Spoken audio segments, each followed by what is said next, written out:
ঢাকাই সিনেমার অন্যতম জনপ্রিয় নায়িকা পূজা চেরির বিয়ে ও প্রেম সংক্রান্ত নতুন গুঞ্জন তীব্র আকার ধারণ করেছে। এক ব্যবসায়ীর সাথে গোপনে বিবাহ বন্ধনে আবদ্ধ হওয়ার সংবাদ বিভিন্ন সংবাদ মাধ্যমে চাওর হলে তিনি নীরবতা ভাঙেন। সোমবার রাতে সামাজিক যোগাযোগ মাধ্যমে পোস্ট দিয়ে এই ভিত্তিহীন সংবাদের প্রতিবাদ জানান এবং প্রয়োজনে আইনি ব্যবস্থা নেওয়ার হুঁশিয়ারি দেন।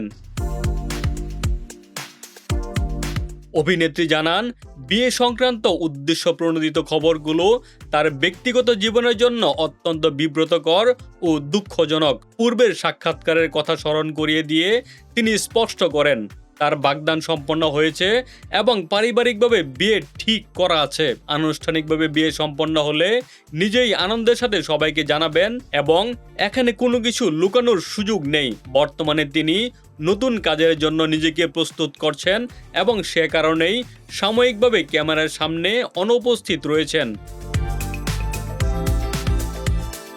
তথ্য যাচাই না করে বারবার তার সম্পর্কে অসত্য সংবাদ প্রকাশ করার উদ্দেশ্য নিয়ে প্রশ্ন তোলেন এই তারকা। তিনি স্পষ্টভাবে পুনরায় ঘোষণা করেন যে তার বিয়ে এখনো হয়নি এবং সময় হলে সবাই তা জানতে পারবেন। সংবিধানের ৩১ এবং ৪৩ অনুচ্ছেদের আলোকেই প্রতিটি নাগরিকের ব্যক্তি স্বাধীনতা, সুনাম এবং গোপনীয়তা রক্ষার পূর্ণ অধিকার রয়েছে।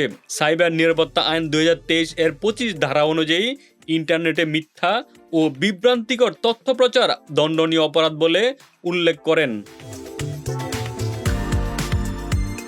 গণমাধ্যমের প্রতি শ্রদ্ধা জানিয়ে তার এই নীরবতাকে ভিত্তিহীন খবরের সুযোগ বানালে তিনি আইনগত পদক্ষেপ নিতে বাধ্য হবেন।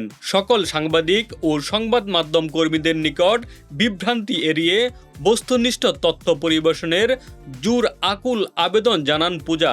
নূরজাহান ও পুরমন ২ সিনেমা দিয়ে পরিচিতি পাওয়া এই অভিনেত্রীর সর্বশেষ মুক্তিপ্রাপ্ত চলচ্চিত্র ছিল মাসুদ রানা। বর্তমানে তার হাতে ক্যাশ, নাকফুল এবং দরদরিয়া শিরোনামের বেশ কয়েকটি নতুন চলচ্চিত্রের কাজ রয়েছে। ডেস্ক রিপোর্ট, বাংলা বাজার পত্রিকা।